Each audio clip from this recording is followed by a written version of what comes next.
안녕하세요. 함께여서 행복한 교회 이상문 목사입니다. 함께여서 행복한 교회.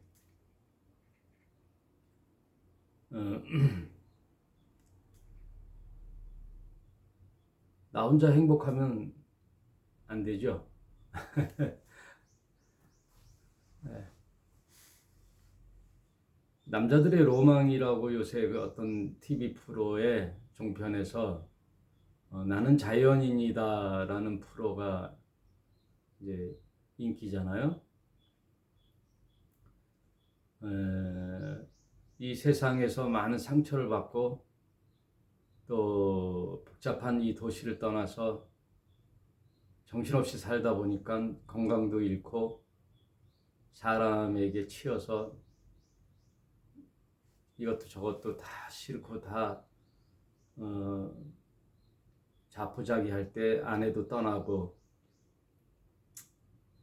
무기력한 자신에게 새로운 이제 은신처 그 깊은 산골에 들어가서 운막 같은 집을 짓고 사는 나는 자연인이다가 도시의 남자들의 로망이다. 그러니까 아이러니하죠. 그래서 이제 5년이건 10년이건 지난 사람들을 개그맨 그 진행자 2명이 찾아다니면서 다큐식으로 이렇게 찍는 건데 다 이구동성으로 행복하다 그래요. 자연이 자기를 치유하고 평안함을 주고 너무 자유하며 행복하다 그러죠. 그럼 우리 교회 이름을 바꿔야 되는데 혼자여서 행복한 교회. 혼자여서 행복한 교회.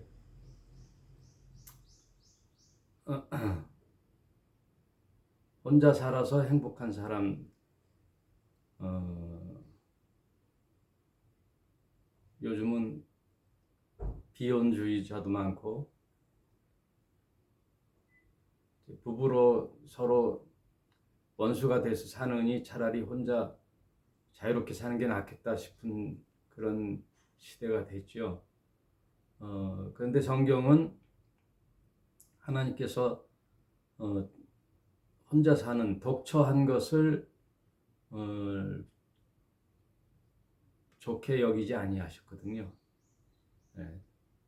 독처하는 것을 보시고 아담에게 짝을 지어주죠. 아무튼 우리 교회 이름을 뭘로 할까 했을 때 행복보다도 일단 함께 한다는 말에 참 공감을 했어요. 제가 처음 20년 전에 서울에 살다가 인천에 내려와 교회를 이제 시작할 때 교회 그 개척 초기의 교회 이름이 함께 가는 새길교회였거든요. 함께 가는 새길교회.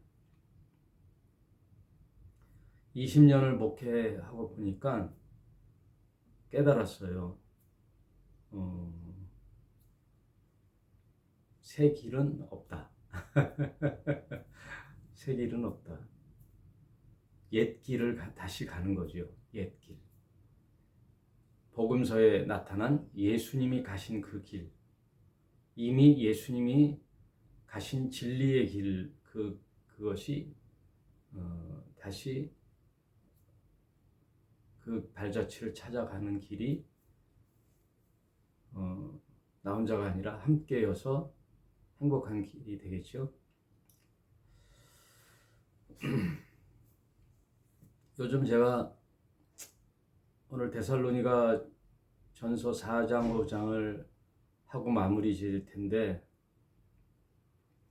요즘 제가 이제 지역 로컬 교회 건물 교회는 하지 않잖아요. 방송으로만 지금 계속 복음을 전하고 있는데 이제 잘하고 있는지 돌아보면서 만남은 있어야 되겠다 싶어서 방송 목회하면서 한 달에 한 번은 만나야 되고, 또 제가 정년 은퇴하면 매주 모이는 다시 그 건물교회를 지향하려고 좀 생각 중에 있어요. 그러면서 떠오른 제 목회 정체성이 마태복음 28장 19절 20절이더라고요. 마지막으로 이제 그걸 더 그레이트 커미션이라고 하거든요. 대위임 명령. 신학교에서 뭐 수백 번 들었던 말씀이죠. 그것이 어느 날 제 마음속에 확 다가와 함께여서 행복한 교회의 정체성으로 자리 잡게 됐어요. 어떤 말씀보다도 성경 전체의 하나님의 바람은 우리 인간의 구원이구나. 우리에게 구원을 주시려는 하나님의 그 깊은 사랑하심과 열정과 설득, 그것이 성경 전체의 메시지구나. 그래서 성경은 구원의 책이다. 그러므로 저의 모든 사역, 그리고 교회의 정체성, 존재의 목적은 사람의 구원에 있다. 구원은 일단 영혼의 구원이죠. 하나님과의 관계 회복, 그리고 나서의 우리들의 삶에 있어서의 바른 믿음의 삶, 그것을 주장하고 설득하고 가르치는 그것이 목회자의 사명이구나. 그래서 먼저 참된 믿음을 심어주는 교회가 되어야 되겠고, 두 번째 참된 사랑을 실천할 수 있는 동기부여와 교육, 진리의 삶을 살 수 있도록 함께 가르치는 교육, 성경 말씀을 가르치는 거죠. 세 번째, 참된 소망을 길러주는 교회. 믿음을 심고 사랑을 실천하며 장차 오실 우리들의 새하늘과 새 땅, 하나님과의 진정한 만남, 영생의 길로 들어가는 영원한 삶, 그것을 소망으로 둘 때 우리의 소망은 예수님의 다시 오심이죠. 이 세 가지가 우리의 모든 믿음의 근간이 되어야 되겠다, 이렇게 생각되어집니다. 그래서 마태복음 28장 19절로 20절, 제자들에게 마지막 당부하는 유언과 같은 주님의 말씀, 너희는 모두 먼저 가서 모든 사람으로 제자를 삼고, 마태복음 그 성경에는 족속이라고 나오는데, 족속하면은 이제 옛날 말이죠. 너희는 가서 모든 족속으로 모든 사람들로 제자를 삼아 아버지와 아들과 성령의 이름으로, 성부 성자 성령의 이름으로 세례를 주고, 그 세례를 준다는 것은 이제 내가 하나님께 귀의한다. 하나님을 나의 아버지, 예수님을 나의 주님으로 고백한다라는 퍼포먼스죠.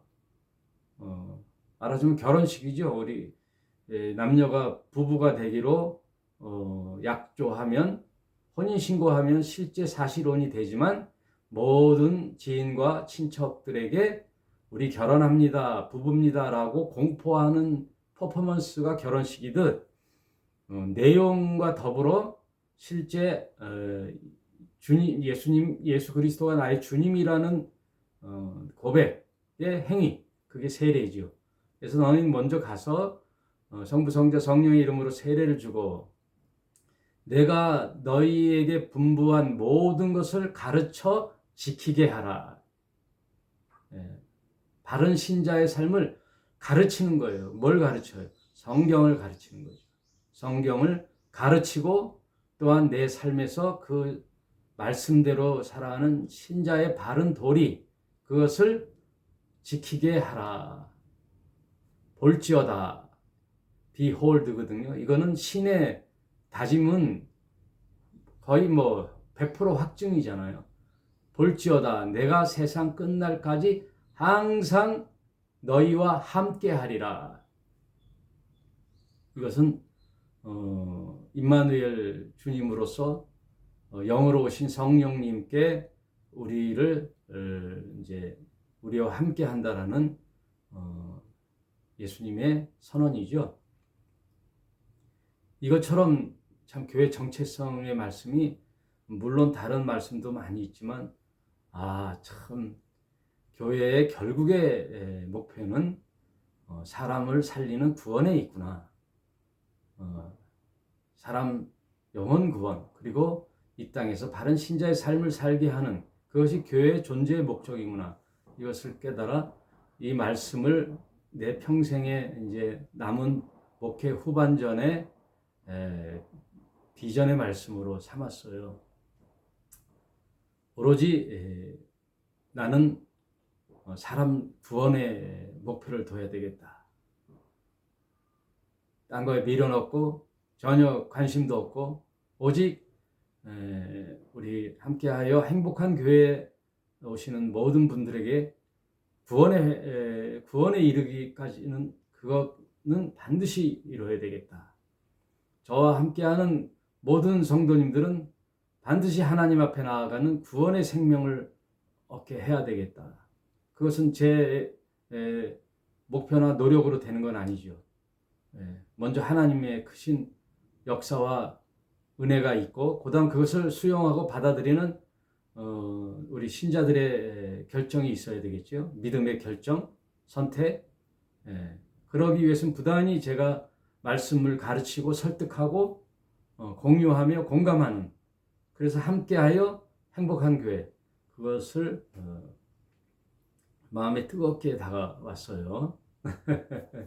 여러분도 함께 바울이 선교했을 때 만났던 루디아처럼, 야손처럼, 브루스길라와 아굴라처럼, 또 디모데처럼, 제가 바울 정도의 그런 영성과 실력은 없지만 마음만큼은 함께하여 생명 살리는, 영혼 구원하는 일에 동역자로 함께 하시기를 한번 기대해 봅니다. 오늘 데살로니가 전서 4장 후반절에 13절부터 말씀드리도록 하겠습니다.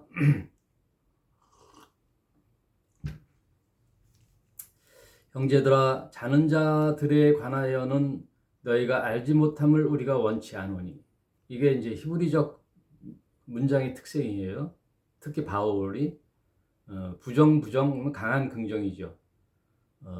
자는 자에 관해서 이제 강력히 너희에게 말하겠다. 이는 소망 없는 다른 이와 같이 슬퍼하지 않게 하려 함이니이다. 이제 잔다는 것은 이제 죽은 것을 성경적 표현으로 잔다 그래요. 성경은 죽었다고 하지 않고 잔다 그러거든요. 그래서 지금 이렇게 미사여구를 써서 얘기할 필요도 없이 지금 믿고 죽은 신자의 죽음은 낙원에서 대기가 되는 거예요. 대기 상태. 잠을 자는 거예요. 그리고 믿지 않고 죽은 자들은 다 음부에서 대기하고 있는 거죠. 이 3차원 세계를 떠나는 죽음의 세계는 시간과 공간의 의미가 없는 거예요. 그래서 잠을 잔다고 표현하고 있어요. 우리가 어제 잠들었을 때 아침에 깨면 방금 잔 거 같은데 깨잖아요. 그런 것처럼 시간적 개념이 아니고 잠잔다는 표현은 수천 년 전에 아담이 죽었던 그 순간과 오늘날 우리 현재에 살다 죽은 사람들이나 시차가 없어요. 다 잠자고 있는 거예요. 주 안에서 죽은 자들은 다 지금 잠자고 대기의 상태가 있고, 그것을 이제 슬퍼하지 말라, 소망을 가지고 있다, 그 얘기죠. 우리가 14절, 예수의 죽었다가 다시 사심을 믿을진대 이와 같이 예수 안에서 자는 자들도 하나님이 저와 함께 데리고 오시리라. 그러므로 죽음으로 끝난 게 아니라 잠자는 자들을 깨우는 것은 예수님이 죽은 자 가운데서 다시 사신 것처럼 너희들도 다시 깨우러 오실 것이다, 그 얘기예요. 우리가 주의 말씀으로 너희에게 이것을 말하노니 주 강림하실 때까지 우리 살아남은 자도 자는 자보다 결탄코 앞서지 못하고, 데살로니가서에 이 말씀을 전했다는 것은 아마 그 당시 데살로니가 교회에 임박한 종말론으로 혼란을 일으키니까 이 말씀을 주제로 편지를 쓰는 거예요. 그래서 항상 제가 말씀드렸죠. 로마서, 갈라디아서, 빌립보서, 에베소서 다 이 고린도 전후서 이런 게 다 그 교회에 문제가 있는 것을 편지로서 교정해 주려고 편지 쓰는 내용이니까 그 교회의 내용을 보면 그 교회의 문제를 볼 수 있죠. 그래서 이때는 대부분 그 당시 초대교회는 임박한 종말론에 많이 침투되어 있었는데 특히 심한 게 데살로니가 교회였다. 그래서 참된 주의 강림, 재림에 관하여 바울이 지금 이제 서신서를 쓰는 거예요. 먼저 죽은 자들이 있고, 그리고 지금 우리가 살아있을 때도 예수님이 재림하실 수 있다, 그 얘기예요. 그리고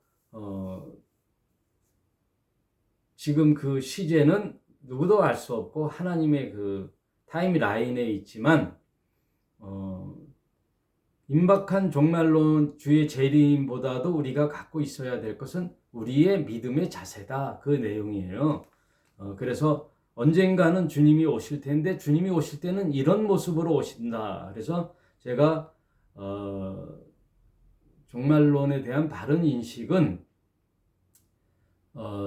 구약의 다니엘서, 에스겔서, 에레미야서 이런 구약의 많은 예언서와 또 주님의 종말론의 이야기가 마태복음 23, 24, 25장에 있잖아요. 그리고 요한계시록은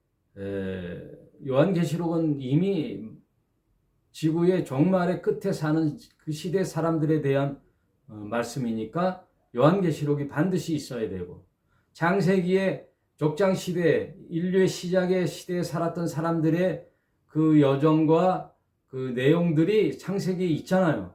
그때 사는 사람들이 있잖아요.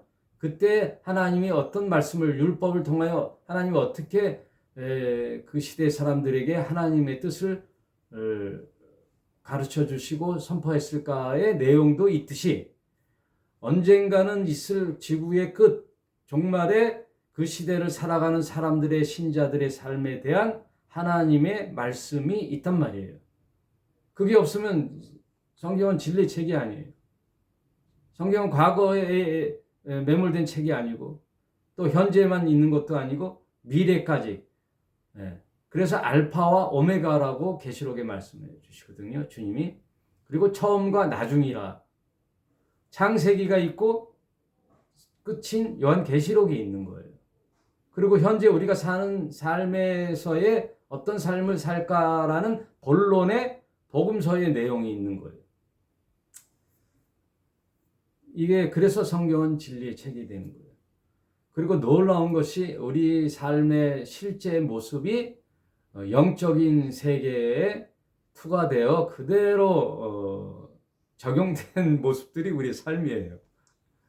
여러분, 우리가 넓게 보면 망망대해 우주가 있잖아요. 근데 그 우주가 우리 몸의 세포 안에도 있어요. 이 세포 안에도 우주가 보여요.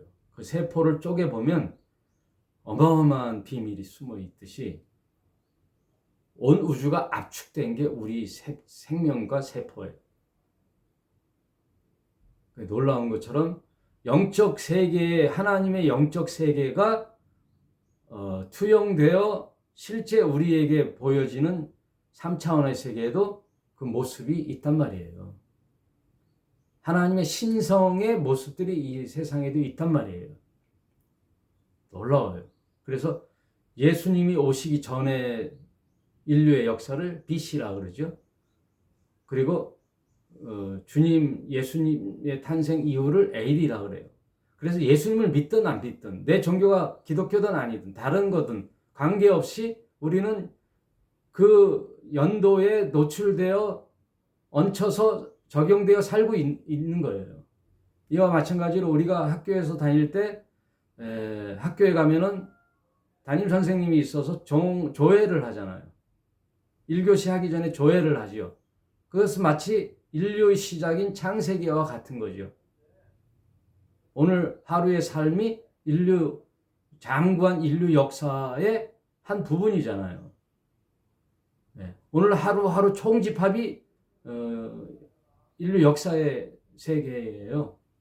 그러니 오늘 하루가 인류 역사와 아무 관계가 없는 게 아니에요. 인류 역사의 한 부분이에요. 나의 인생의 오늘 하루가 나의 일생의 하루하루가 총집합이 되는 거예요. 내 일생이. 그와 마찬가지로 창세기가 있듯이 1교시가 이제 조회가 있고, 조회는 선생님이 오셔서 오늘 하루 일과를 얘기하고 공부를 잘하라고 당부하고 또 지시할 사항들을 지시하지요. 그리고 1교시, 2교시, 3교시, 4교시 참 희한하게 인류 역사는 저는 6,000년으로 보거든요. 그런데 구약의 시대가 4,000년이에요. 4,000년을 지나고 주님의 그 선지자, 주님의 종들과 왕과 선지자, 제사장을 통하여 하나님께서 계시해 줬던 하나님의 말씀들이 1교시, 2교시, 3교시, 4교시로 진행됐다가 구약의 말라기의 끝으로 내가 너희 성전에 문을 닫았으면 좋겠다.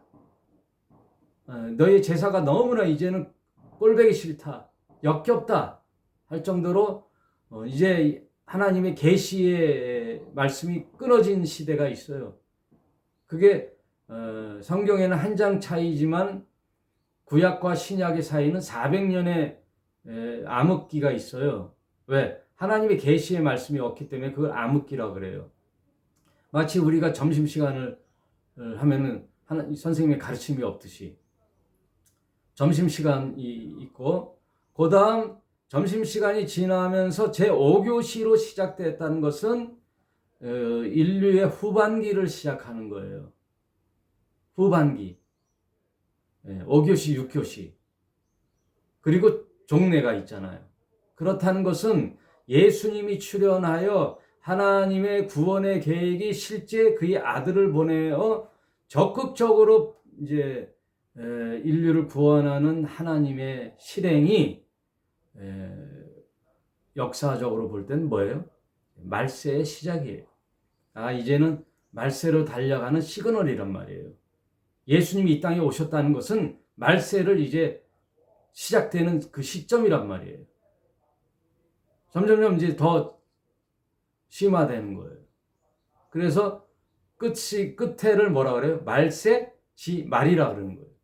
그래서 초대교회의 시작은 이미 이제 말세가 시작된 거예요. 그래서 그때의 말씀들이 다 종말로라는 거예요. 종말로. 그래서 그 누구도 하나님의 타임라인에 대해서는 완전히 알 사람이 없어요. 그걸로 지금 많은 성경학자들과 교사들이 혹세무민하고 있죠. 때를 점치고 네? 시간을 점치고 몇 년 몇 월 징조 이런 거는 참고만 하면 되지 거기에 매몰될 필요가 없어요. 네. 왜냐하면 인류의 마지막 시간까지 100% 장담하며 내가 그때까지 살아있겠다라고 할 수 있는 사람이 이 세상에 한 명도 없는 거죠.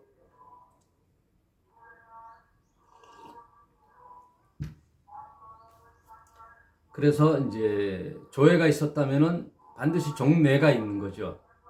종례는 뭐냐면 예수 그리스도께서 이 땅에 강림하셔서 바로 우리를 하나님 나라로 데리고 가는 것이 아니라 창세기에 있었던 에덴 동산의 신락원을 다시 이 땅에 복원하는 복락원의 천년 왕국의 시대가 있어요. 종례 시간에. 그래서 이 땅에 그리스도께서 통치하는 나라가 요한계시록에 펼쳐져 있죠. 그리고 그때의 모든 것을 다 정리하시고 하나님의 사명을 받고 오신 예수께서 그의 나라와 그의 백성들을 데리고 아버지 집으로 귀환하는, 그래서 그 나라를 새 하늘과 새 땅이라고 하는 이 모든 것이 요한계시록의 새 하늘과 새 땅으로 귀의하는, 그래서 우리가 종례가 끝나면 학생들은 다 어디로 가요? 고홈 하잖아요. 집으로. 아버지 집으로 가는 거예요. 이것이 인간의 삶이 어쩜 이렇게 영적 세계와 같이 투영됐는지 우리가 알 수가 있죠. 그래서 영적인 세계를 해석함에 있어서 우리의 인간의 삶에 상식적인 선이 굉장히 필요한 거예요. 상식적이에요. 영적인 것은 굉장히 심오하다고 얘기하지만 상식적이에요. 그리고 쉬워요. 불교계에서는 무슨 어제 석가탄신일을 통하여 요새 불교 방송을 하길래 저는 그런 걸 재밌게 잘 보는데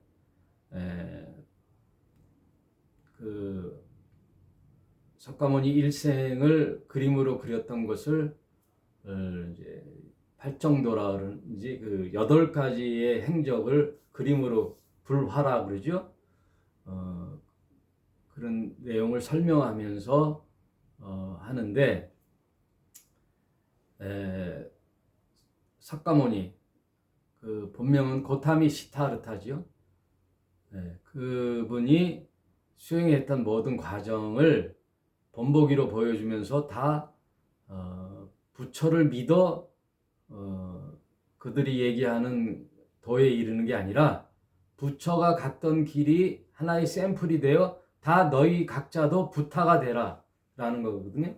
그러면 석가모니는 참 인류 역사에 참 독특하고 탁월한 수행자라고 할 수 있으나 인류의 모든 인간들이 어떻게 석가모니처럼 수행을 하여 깨달음을 얻어 부타가 될 수 있어요.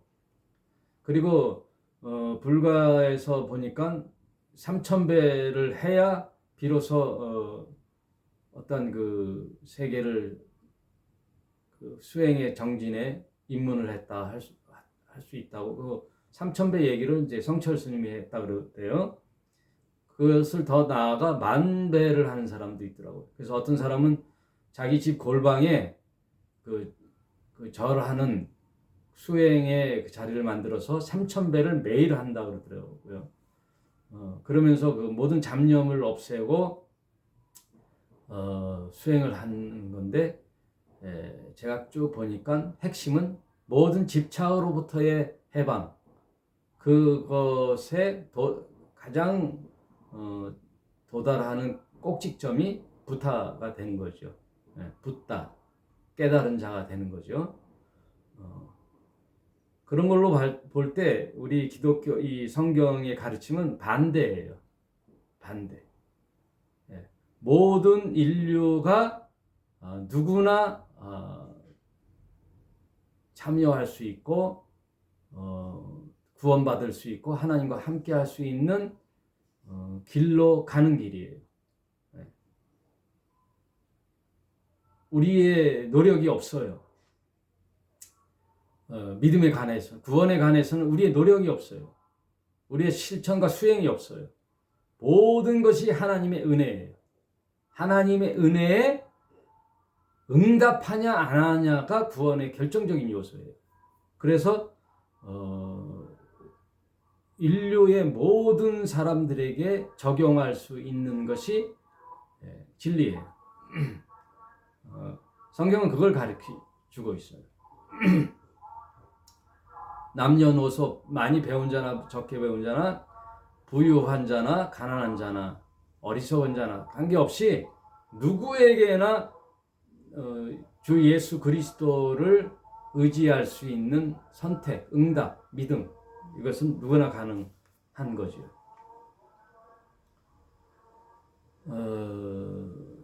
그래서 그 모든 인류의 기원이 모습들이 성경 영적인 세계와 참 닮아 있다, 그 얘기예요. 그래서 데살로니가 전서에서 나오는 잠자는 자의 소망에 대하여 지금 바울이 얘기하고 있고, 어느 시대에 살든 그 시대에 살아서 주의 강림을 볼 자도 있다는 얘기예요. 그것을 지금 얘기하고 있어요. 16절, 주께서 호령과 천사장의 소리와 하나님의 나팔로.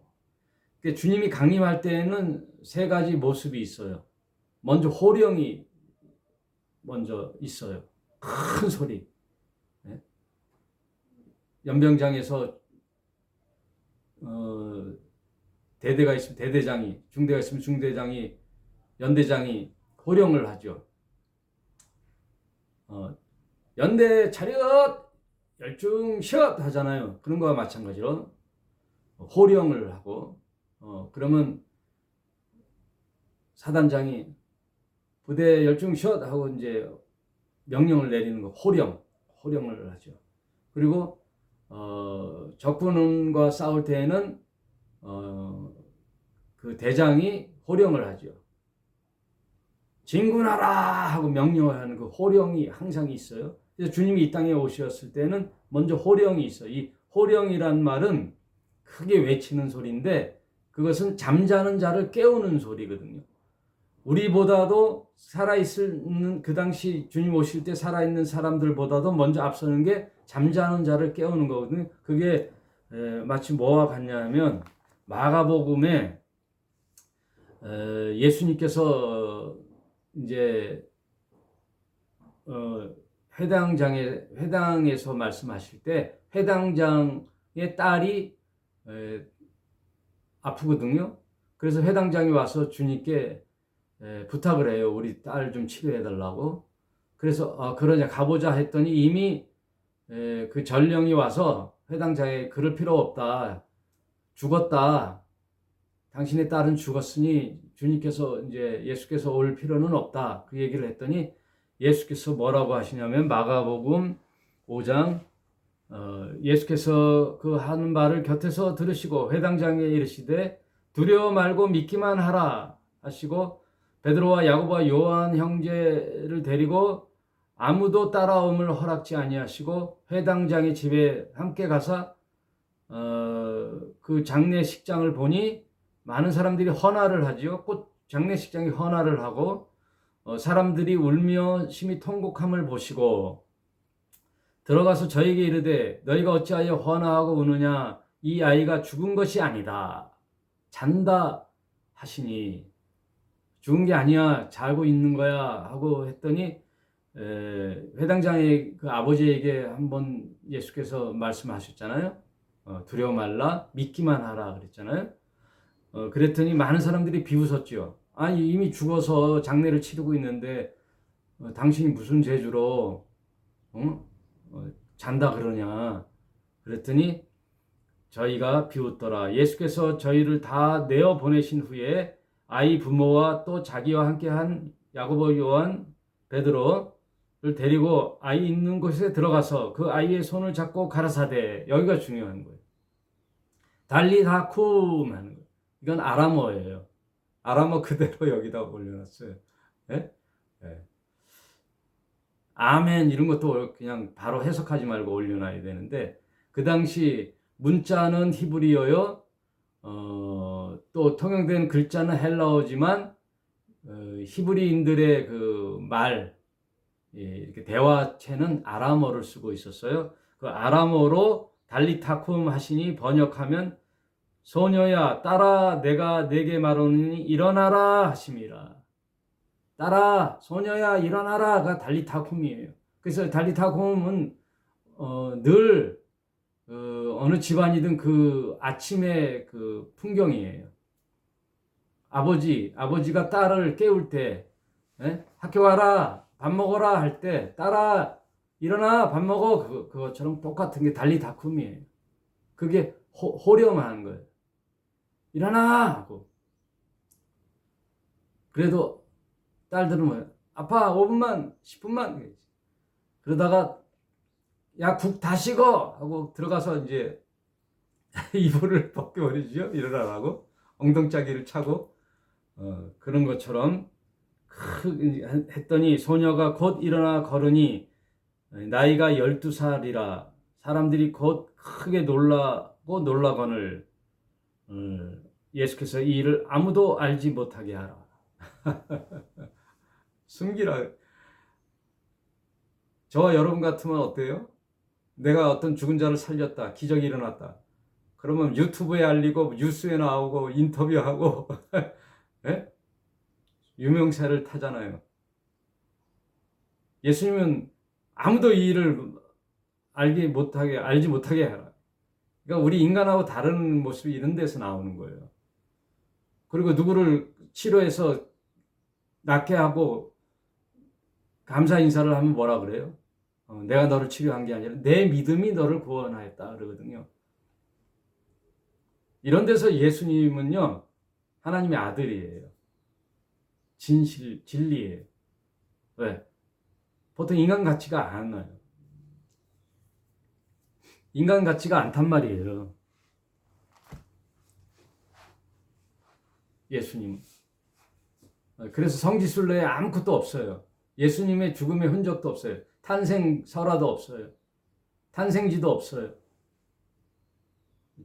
모든 인간의 영웅 호걸들은 탄생지가 있고 무덤이 있잖아요. 그리고 그 사람이 영웅이면 영웅일수록 무덤이 엄청나게 크잖아요. 피라미처럼.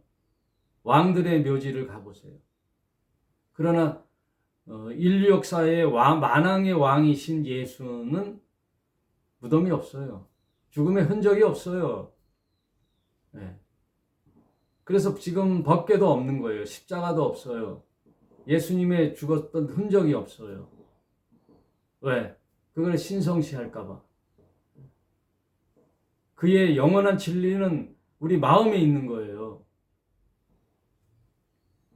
이 성경이 문자 그대로 글자로 남으면 안 되는 거예요. 그래서 이 성경 66권의 활자가 내 마음과 영혼에 박혀서 신비에 새겨야 되는 거예요. 신비에.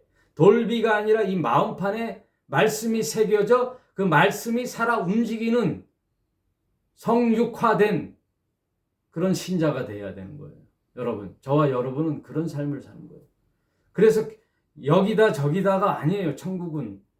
그리고 교회가 여기서 예배드리고 저기서 예배드리는 게 아니라는 거예요. 이처럼 예수를 믿는다는 것은 자유예요. 자유. 정말로 아름다운 자유예요. 기꺼이 자유를 받았으나 종의 삶을 자처하는 아름다움. 그걸 알라나 모르겠어요. 나의 주장이 있지만 상대편을 생각하여 나의 주장을 접고 상대편을 배려하는 게 그래서 크리스찬이에요. 신자예요. 여러분.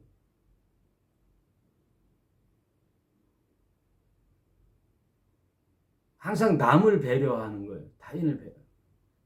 너의 믿음이 널 구원했던 거야.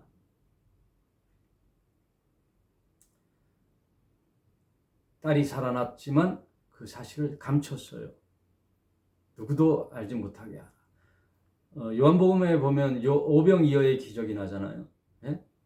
물고기 2마리와 보리떡 5개로 5,000명이 먹고도 12광주리가 남았는데 그 당시 사람들이 우와 하면서 예수님을 뭐 삼으려고 그랬어요? 임금 삼으려, 왕 삼으려고 하니까 예수님 어떻게 했어요? 아, 이제서야 나를 알아보느냐? 이제서 나를 알아봐? 하면서 추대에 응한 게 아니라 산으로 도망가셨잖아요.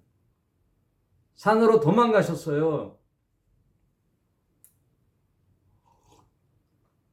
왜? 종으로 오셨기 때문에. 초림 예수는 종의 사역으로 오신 거예요. 종.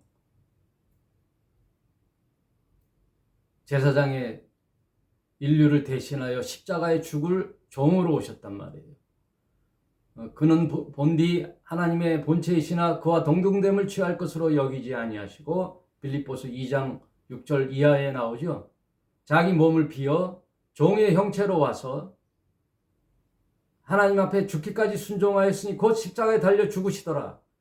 인간의 마지막 밑바닥까지, 최고의 밑바닥까지 가는 그 종의 사명을 가지고 왔기 때문에 임금 사물려니까 화들짝 놀라는 거예요. 피하는 거예요. 우리 목사들은 어때요? 목사님 성도가 뭐 몇천 명인데 이 정도는 하셔야죠. 제니스 타고 벤츠 타고 다니고 누릴 거 다 누리고 골프 치러 다니고, 그게 무슨 놈의 종들이야. 정신 차려야 돼요. 에?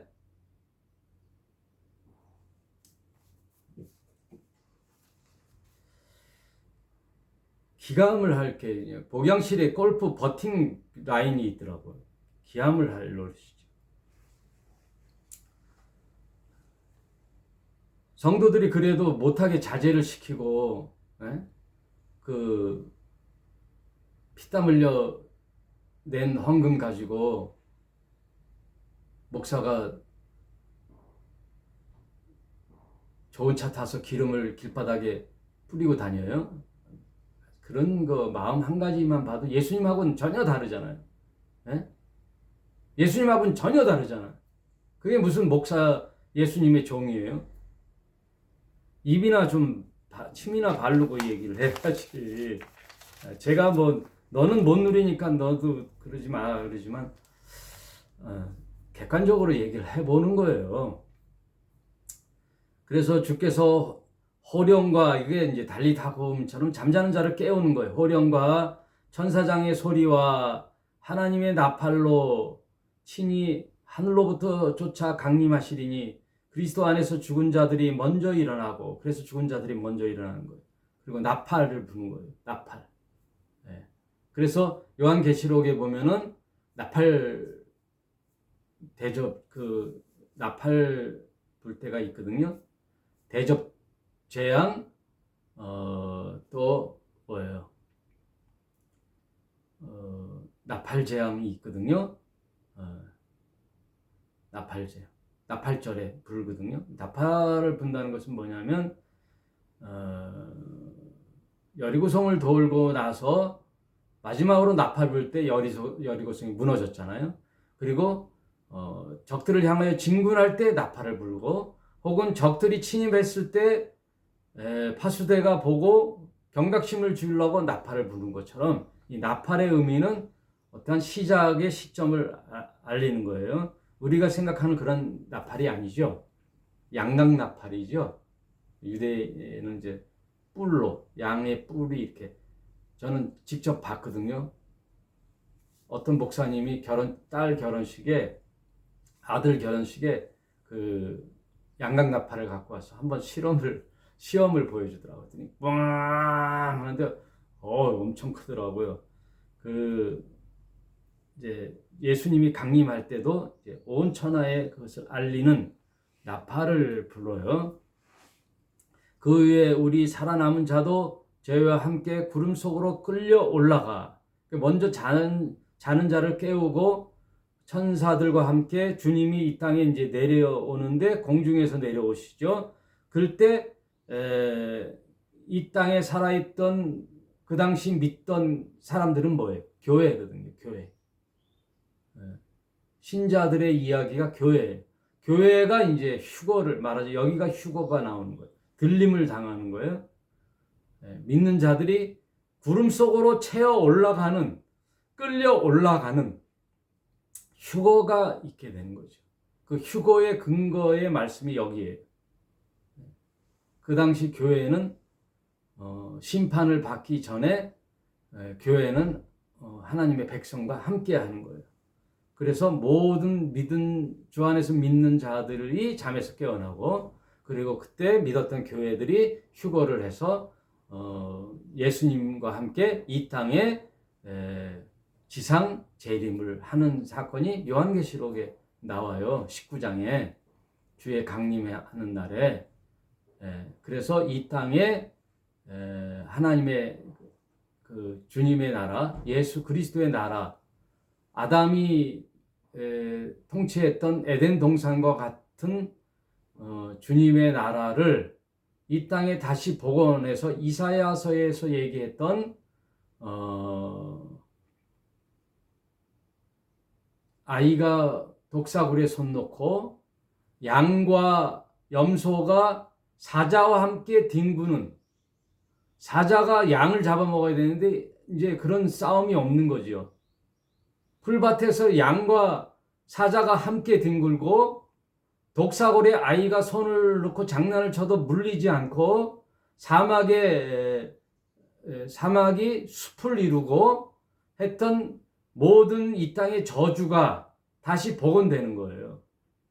에덴에서 보면은 인간이 죄를 지니까 인간을 위하여 창조되었던 이 땅도 저주를 받거든요. 그래서 가시와 엉겅퀴를 냈던 이 땅에 다시 예수님이 이 땅에 오셔서 모든 죄를 없이 하는 다 이루었다 하신 예수께서 이 땅에 강림했을 때는 예전에 그 아름다운 기쁨의 동산인 에덴 동산을 회복하는 사건이 일어나는 거예요. 그래서 사막에 강이 흐르고 숲을 이루리라. 그게 이사야서에서 나오잖아요. 그 노래도 있잖아요. 사막에 꽃을 피우리라 하는 노래 있잖아요. 주님이 다스리는 그 나라가 되면은 사막에 꽃이 피리라. 그 노래 있죠. 그래서 이 땅에 그걸 이제 시간적으로 천년일 수도 있고 그냥 상징적으로 천년 왕국이 이 땅에 이루어지고, 그래서 마태복음에 보면 그러죠. 주님이 한 달란트와 두 달란트, 5달란트, 10달란트 준 종들에게 뭐라 그래요? 너희가 주인의 즐거움에 참여할지니 10고을을 다스리는 권한을 주겠다 하잖아요. 네? 몰라요? 달란트의 비유. 청지기에게 달란트를 맡기고 주인이 갔다가 다시 왔더니 한 달란트 받은 자는 땅에 심어버리고 2달란트, 5달란트, 10달란트 받은 자들은 열심히 일해서 소득을 냈잖아요. 그랬을 때 예수께서 뭐라 그래요? 작은 일에 충성하였으니 너에게는 큰 일을 맡기겠다. 주인의 즐거움에 참여하며 너희가 10고을을 다스려라, 5고을을 다스려라 하는 그 천년 왕국의 모습이 살짝 그려지는 거예요. 그리고 탕자의 비유에서도 보면은 모든 그런 허랑방탕한 삶을 정리하고 돌아온 작은 아들에게 회복을 주면서 가락지를 끼우고 신발을 끼우며 겉옷을 옷을 갈아입히잖아요. 그러면서 다시 아들의 권한으로 복권시키잖아요. 그런 것처럼 이 땅이 에덴 동산처럼 다시 복원이 되는 거예요. 그러면 어때요? 모든 사람들의 죄를 없이 한 주님이 이 땅에 다스릴 때에는 이 땅이 다시 새롭게 되는 거예요. 이 땅이. 모든 여건들이 변화가 있는 거예요. 갈등이 없어지는 거예요. 갈등이 없어져요. 그래서 천년 왕국의 삶이 요한계시록에 자세히 설명되어 있고 희한하게 이사야서 66장에도 설명되어 있어요. 여러분, 성경이 66권이잖아요. 이사야서가 66장으로 되어 있어요. 근데 아주 재밌는 게 39장까지 구약 내용이고 40장부터 시온이 나오면서 신약 얘기가 나오고 66권에 새하늘과 새 땅 얘기가 나와요. 66장에. 그러니까 이사야서가 전체가 성경을 압축한 내용이 또 이사야서가 될 수 있는 거예요.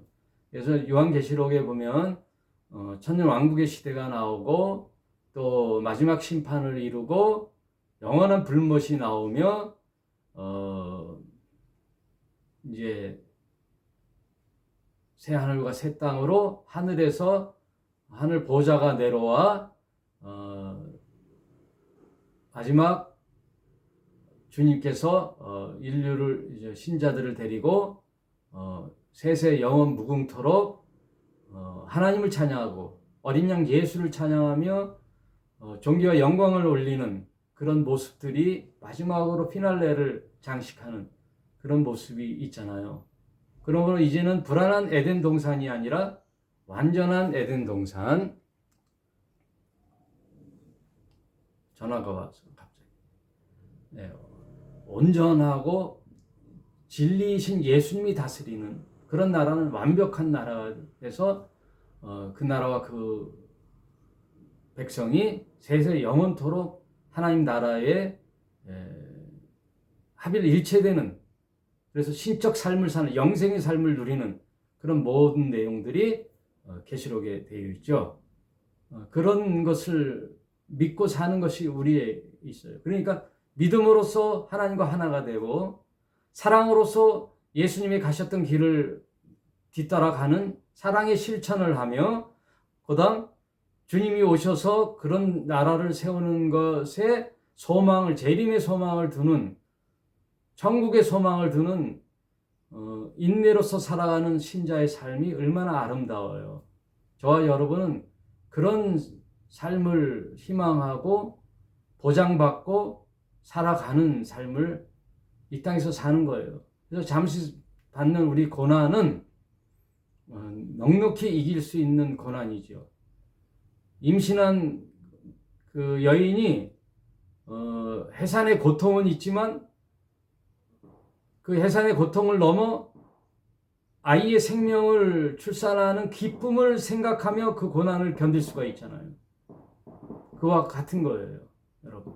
그래서 믿음, 소망, 사랑 가운데 우리의 신앙을 잘 지키는 신자의 삶을 살아내는 저와 여러분이 되시길 바랍니다. 오늘 5장까지 하려고 했는데 4장까지 마치고요. 다음 시간에 5장을 하도록 하겠습니다.